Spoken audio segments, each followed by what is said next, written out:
Halo, perkenalkan nama saya Retno Indah Romawati. Saya dosen di program studi S1 Pendidikan Teknologi Informasi, Fakultas Ilmu Komputer Universitas Brawijaya. Pada video ini saya akan menjelaskan tentang proses perkuliahan yang saya ampuh dengan menerapkan prinsip DIA. Yang pertama adalah delivery, yang kedua adalah interaction, dan yang ketiga adalah assessment. Sebagai deskripsi mata kuliah yang saya ampuh adalah desain interaksi media pembelajaran dengan bobot 3 SKS, di mana terdiri dari 2 SKS teori dan 1 SKS praktikum.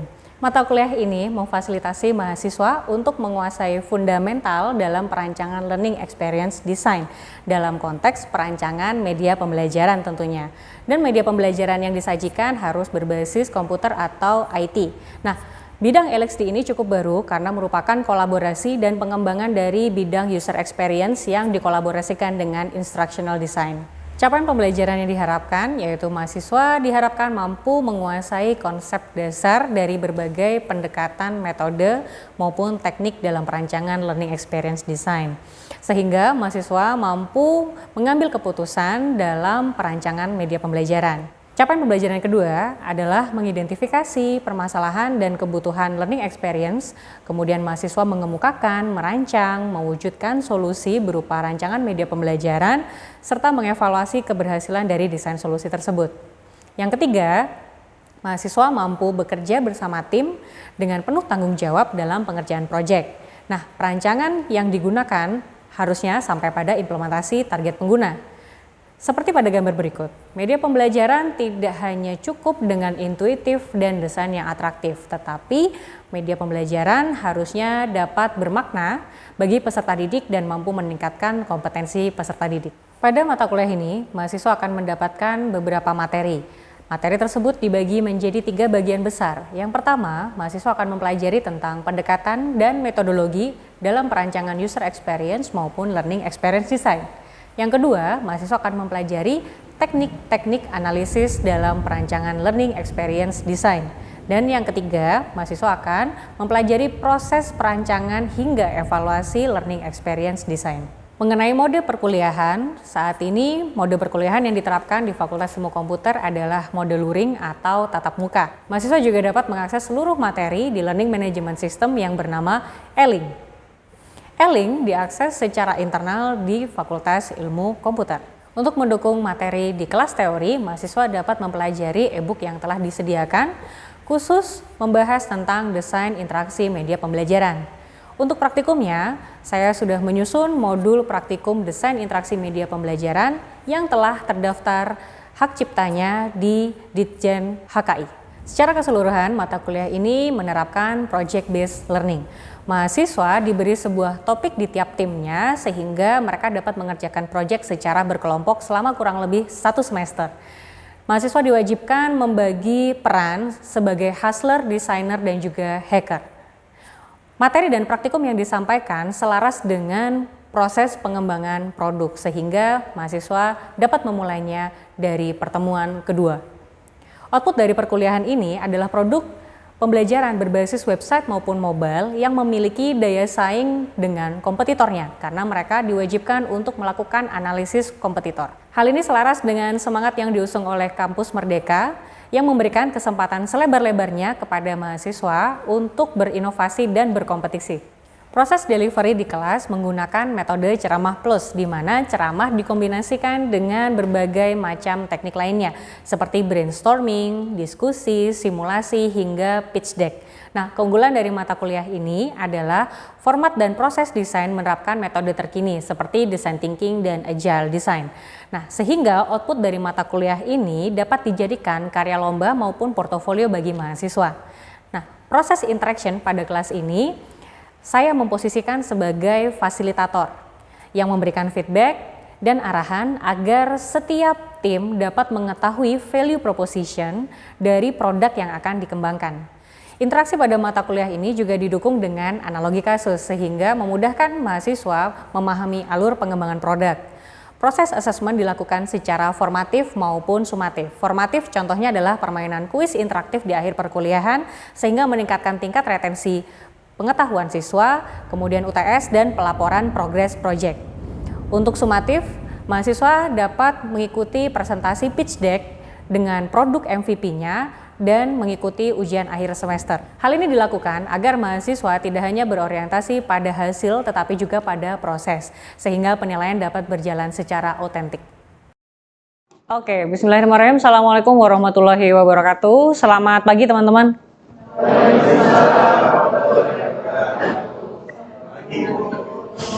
Baik, terima kasih teman-teman sudah hadir tepat waktu di hari ini. Kita akan masuk ke pertemuan yang ke-6.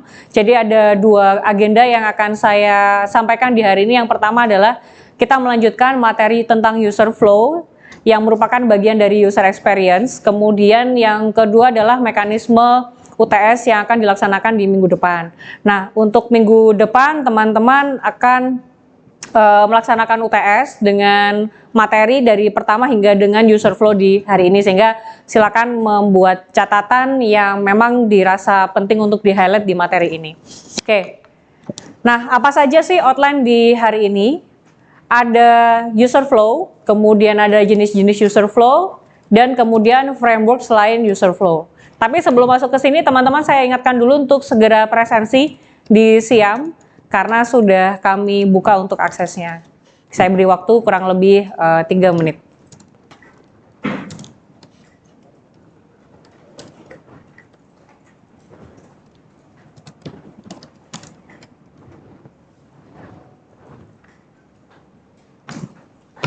Oke. Nah, untuk pertemuan kali ini tujuan instruksionalnya adalah mahasiswa nantinya mampu menyusun user flow diagram sesuai dengan konteks permasalahan proyek, di mana teman-teman kemarin sudah dimulai dari pertemuan kedua dan dibantu oleh asisten praktikum. Teman-teman mendefinisikan tugas akhir dan topiknya yang akan teman-teman presentasikan dalam bentuk pitch deck di akhir semester ini. Sehingga user flow diagram merupakan salah satu notasi untuk merepresentasikan interaksi mulai dari initial state user tersebut, ya, kemudian sampai pada goal yang merupakan representasi dari sebuah task. Jadi misalkan teman-teman akan melakukan atau membuat aplikasi untuk daftar kurs, ya, atau kursus atau e-course. Kemudian apa saja yang harus dilakukan? Maka user perlu mendaftar, kemudian mengisi mungkin biodata atau preferensi, sehingga akhirnya dia bisa melakukan atau menyelesaikan kurs dan mendapatkan reward atau sertifikat. Nah, flow inilah yang akan kita pelajari untuk hari ini. Nah, mengapa sih butuh user flow? Nah, yang pertama adalah kita lihat dulu dari sisi definisinya. User flow itu adalah diagram langkah-langkah yang harus dilakukan user untuk menyelesaikan sebuah task. Nah, namun menariknya, teman-teman bisa lihat highlight di bagian bawah. User flow itu dibentuk sesuai dengan alur bisnis dari sebuah perusahaan atau instansi atau organisasi. Jadi misalkan begini, teman-teman nanti kalau dapat project gitu ya, dapat project yang real, kemudian diminta untuk membuat sebuah perancangan UX, teman-teman bisa juga mengambil dari SOP. Jadi standar prosedur di dalam sebuah organisasi itu bisa juga jadi inspirasi. Nah, namun SOP ini kan faktanya adalah alur ideal. Nah, seringkali SOP ini memang harus diperbarui secara berkala. Maka itulah kenapa kita punya skill untuk memvalidasi kembali apakah flow yang sudah didefinisikan, misalkan yang ada di SOP, itu tetap ada atau tetap benar adanya, ataukah ada pembaharuan. Berarti goals-nya akan sama, tapi prosesnya bisa jadi berbeda atau ada perubahan. Nah, kita pahami dulu apa itu user flow sebagai sebuah ilustrasi. Teman-teman pasti tahu bagaimana alur di dalam berinteraksi dengan sebuah sistem. Nah, kita mundur ke belakang dengan sudut pandang sebagai seorang desainer. Nah, step-step ini harus kita rencanakan sebelum kita membuat wireframe. Jadi, kita harus membuat alurnya dulu, baru bikin wireframe-nya dulu. Nah, seringkali kita kalau di mata kuliah lain, terkadang diminta langsung wireframe. Nah, sekarang kita coba lebih rigid kembali untuk mendefinisikan itu. Nah, dari mana sih user flow ini bisa saya buat? Yang pertama, teman-teman bisa melihat dari hasil interview atau wawancara tentang kebiasaan user dalam melakukan aktivitasnya. Misalkan di sini, Omar biasanya kalau memilih kurs apa saja nih kebiasaannya, misalkan pertimbangannya apa. Oh, saya lihat Bu kalau ada promo misalkan, atau saya lihat dulu silabusnya apakah menarik atau tidak begitu. Nah, itu juga bisa menjadi salah satu pertimbangan kita membuat user flow. Nah, yang kedua itu adalah hasil kompetitor analisis dari sebuah aplikasi atau produk. Nah, saya rasa teman-teman sudah sering ya diminta di mata kuliah apapun, diminta untuk berlatih membuat analisis kompetitor. Nah, buat apa? Agar kita bisa mengetahui apa saja keunggulan dan value dari sebuah brand untuk menyelesaikan sebuah kasus. Contoh misalkan, kalau teman-teman membuat atau mungkin bertemu ya dengan sebuah aplikasi. Nah, ada aplikasi kursus yang dia keunggulannya adalah memberikan sertifikat. Sehingga nanti teman-teman bisa akui itu sebagai salah satu portofolio. Tapi ada juga course yang tidak memberikan sertifikat, tapi materinya luar biasa, relate sekali dengan industri. Nah, sehingga hal tersebut bisa menjadi pertimbangan kita pula dalam membuat user flow. Yang ketiga, itu adalah alur bisnis tadi yang sudah saya katakan, atau SOP ya, atau mekanisme yang sudah berjalan di instansi tersebut. Nah, bisa jadi kebiasaan atau bisa juga misalkan nih, teman-teman mendapatkan sebuah proyek, kemudian visi saya ke depan ini ya, untuk sebuah mekanisme ada beberapa perubahan yang orientasinya ke depan. Contoh misalkan, kalau teman-teman tahu perbankan ada mobile apps ya. Nah, sekarang kan trennya menjadi super apps, di mana teman-teman beli tiket bioskop ada di situ. Nah, ini adalah contoh pengaplikasian user flow. Kita misalkan saja skenario pembelian tiket kereta api. Nah, biasanya kalau kita beli tiket kereta api bisa menggunakan aplikasi. Cuman ini kita fokuskan pada saat pembelian secara manual.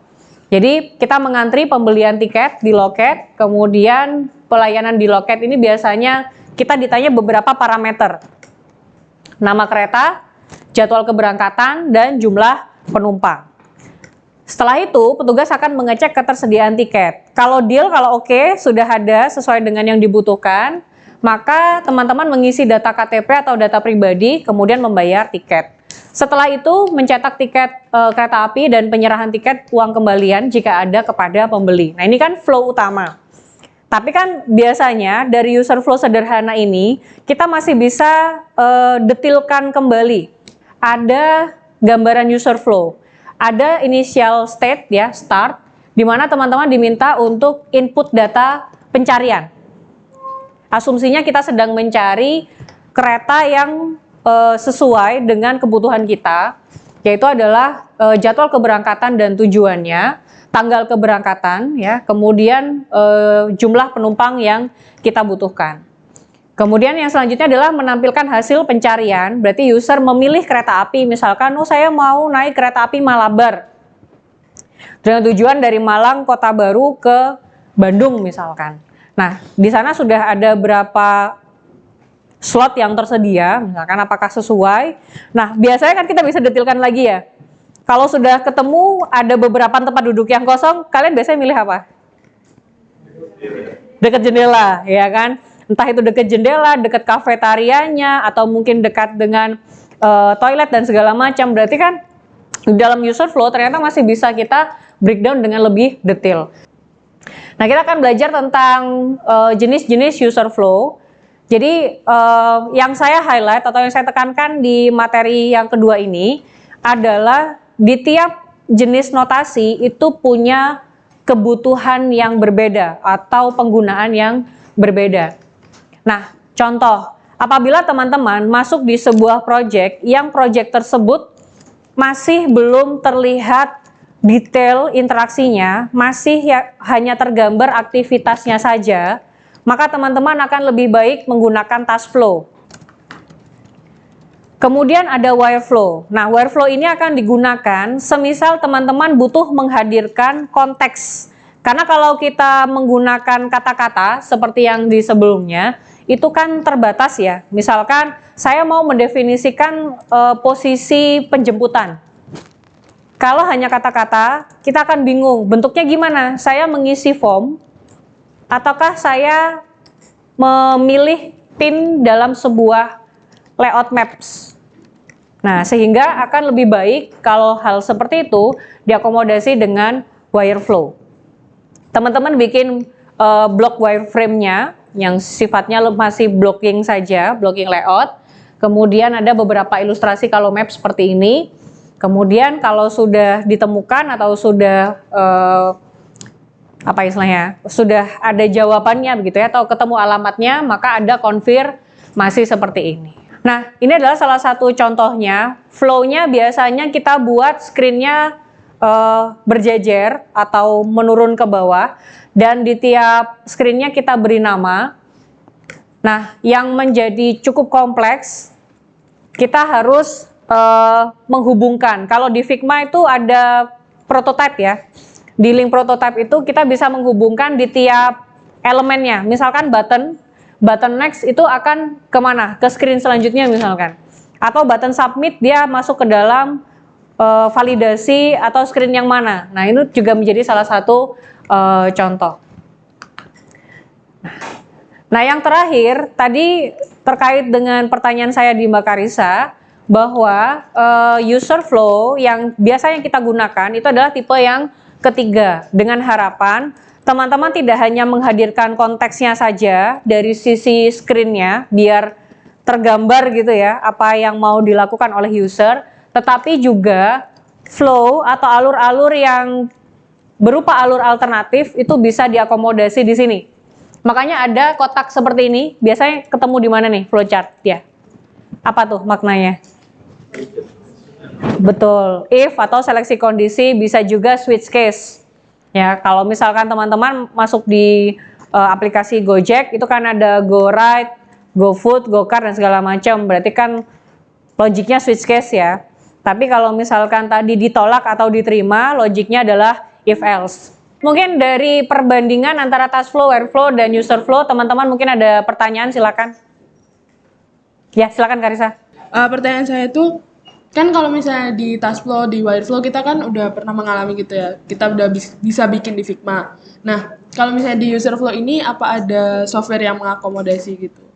Baik, terima kasih pertanyaannya. Mungkin saya coba ulang biar teman-teman juga terdengar. Pertanyaan dari Mbak Karissa, kalau task flow, workflow bisa kita build atau bisa kita susun di Figma.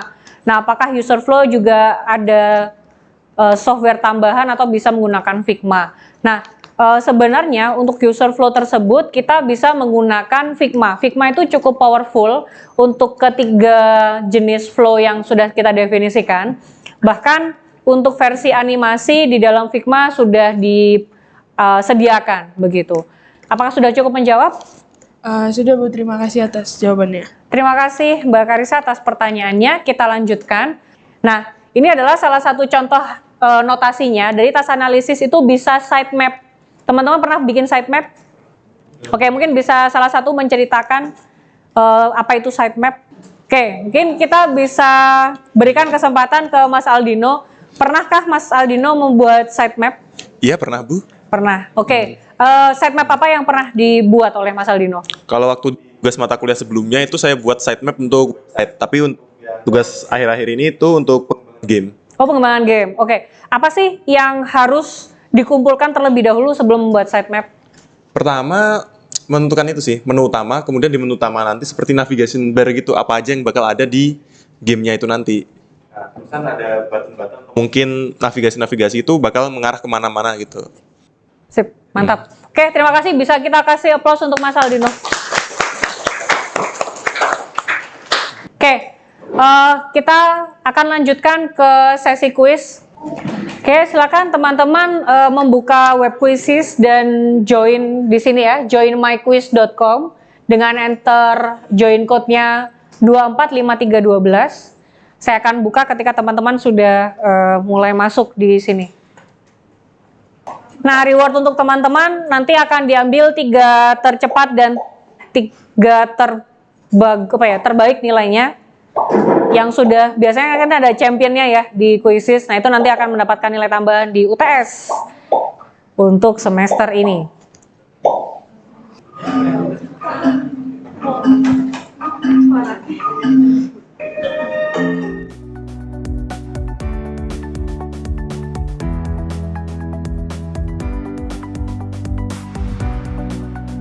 Salah akurasinya 52 ya. Jadi untuk materi yang fresh baru hari ini kita sampaikan ternyata ada 52% dari kelas ini yang cukup akurat ya. Ya nggak apa-apa, practice makes perfect ya. It's okay. Oke. Oke, yang tertinggi di sini bisa kita review bersama ya teman-teman. Diki dapat 100, kita kasih aplaus dulu. Di sini Sabrina salah nomor 4 dan salah nomor 9. Mungkin bisa kita lihat model kesalahannya seperti apa. Tidak terlihat berarti ya pertanyaannya oke. Kemudian Regin salah nomor 3 dan nomor 8, tapi mungkin lebih cepat Sabrina. Jadi selamat untuk Diki, Sabrina, dan Regin dapat nilai tambahan untuk UTS. Oke, keren. Yang lainnya jangan berkecil hati, kita bikin game lagi di pertemuan berikutnya untuk tambah-tambah nilai ya. Oke.